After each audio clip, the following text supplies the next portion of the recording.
Thank you, Mr. Park. The written statement of Mr. Park will be entered into the hearing record, and we will now move on to questions from committee members, and we will each have 5 minutes in which to ask our questions. I will start by recognizing myself for 5 minutes. So I want to get kind of an idea, basically the timeline under which this takes place. The first step, as I understand it, is the certificate of eligibility. Is that correct? I guess any of you on the panel, I guess from the technical side, Mr. Park would be more familiar, but from the process side, perhaps the VA is. That's correct. A certificate of eligibility establishes the eligibility to the program benefit. And that's the very first step in this process? It is. And where was the manual step? Was it on the certificate of eligibility, or was it later in that process that it was determined to be a manual verification? It was later in that process. It was converting claims that were previously processed in BDN over to the new system. Okay, so would this be students who were previously enrolled, so not a brand new enrollment? That's correct. So a brand new enrollment would be automated through the new system from the beginning, but those that were continuation, following on another semester or just adding or reducing your class load would be done manually in that first tranche. That's correct. And who at VA, I understand this took place in 2024, that it was the decision made to do that manually, is that correct? That's correct. And who at VA made that decision? I wasn't at VA at the time, so I can't say at which level the decision was made. Okay. Mr. Park, were you in your position working this at that point? I was in the position as the program manager. I was not in the rooms where the decision was made, but I am aware of the decision, yes.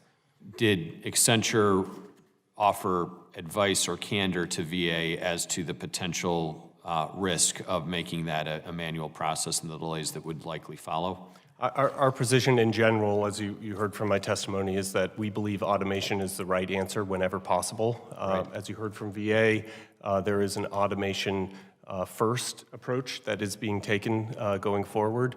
At the time, as I understand from those discussions, there was a balance that VA was making between risks of mainframe data and the veteran claim examiner effort that would be needed.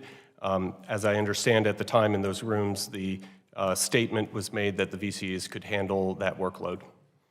Okay, that was the VA's position, that the VC, Correct. the veteran claim examiners would have the capacity to be able to do that. That is correct. Did Accenture offer basically try and encourage the VA against that, or was it more they're the client and they get to make that decision? There are healthy debates. There's no Very diplomatic. No right answer. In this case, obviously we don't run the mainframe, so we could not speak to the risk specifically. But as you've heard, this new leadership team understands the importance of automation, and I think if we were to go back and have that discussion, there would have been a different answer.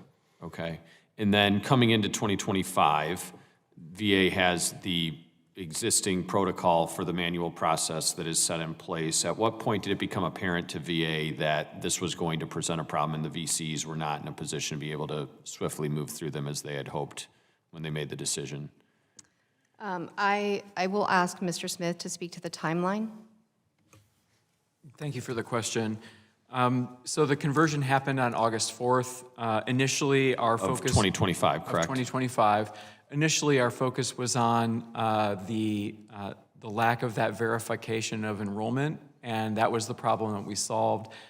By September, we were seeing or hearing anecdotal stories from claims processors that this reconciliation process was not taking minutes as originally anticipated, but rather hours.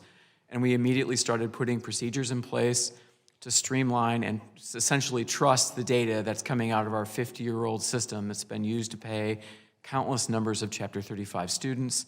And then we began to build an automation solution to try to get these claim R or reconciliations completed as quickly as possible.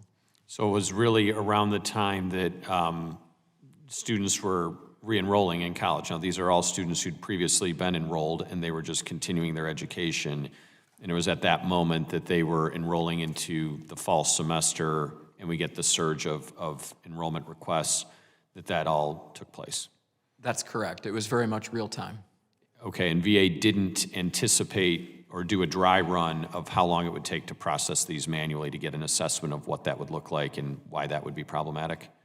I don't recall any sort of dry run on the claim R process.